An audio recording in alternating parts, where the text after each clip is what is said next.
some banded pullovers. So we're going to need our long bands and we're going to tie it around our foot. So if you have a band that has a loop on the end, you're going to loop it around your foot.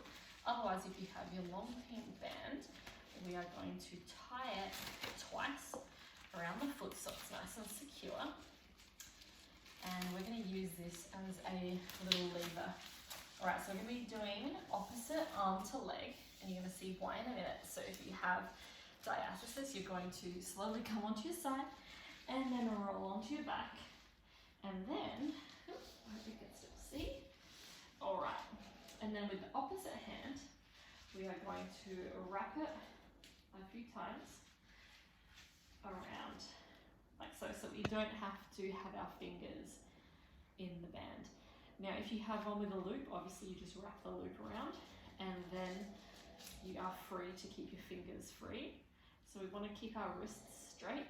We're keeping our other leg bent, keeping our pelvis facing the ceiling. And what we want to do is bring our arm in line with the shoulder. And from here, we're going to be practicing keeping our shoulders down, practicing our pelvic floor and our tummy engagement with our umbrella breath.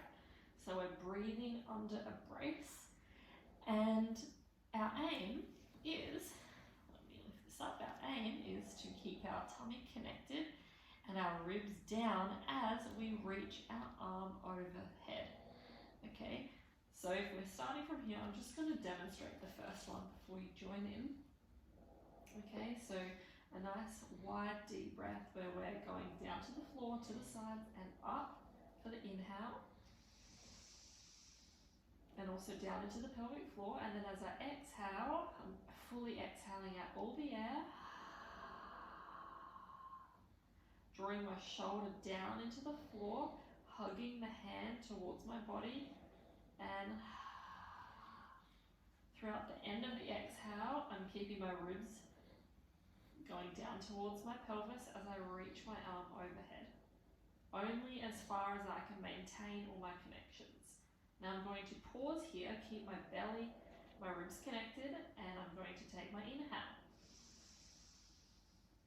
So not much movement should be happening from the tummy, and then exhale.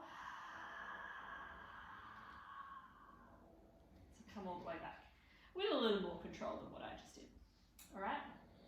So again, keeping the hand hugged in towards the body, that's just going to help activate more through the side of the back of the arm and underneath our shoulder. Inhale, wide, releasing the pelvic floor. And then as we exhale, reconnecting to the tummy, flattening, scooping out.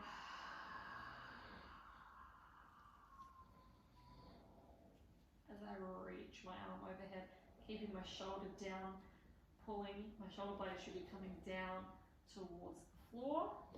And then I'm going to pause and I'm going to inhale, keeping everything still from my belly.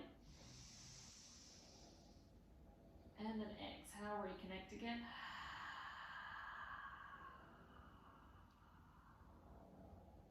Slowly coming back to the center.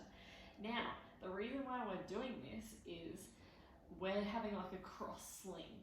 And so when we're working across like this, it's going to help to bring the two sides back together, which is really, really cool. And so having the added challenge with the band makes our tummy muscles have to work even more to bring everything together to control that movement with the arm. And at the same time, all of our obliques have to be switched on to support the movement, and our serratus, which is around behind our shoulder, which is going to control the arm movement going overhead. So everything together makes this such an amazing exercise. We want to be doing 5 or 6 on each side. So you'll just take it all back off and then you'll set it all back up on the other leg and you will complete it like so.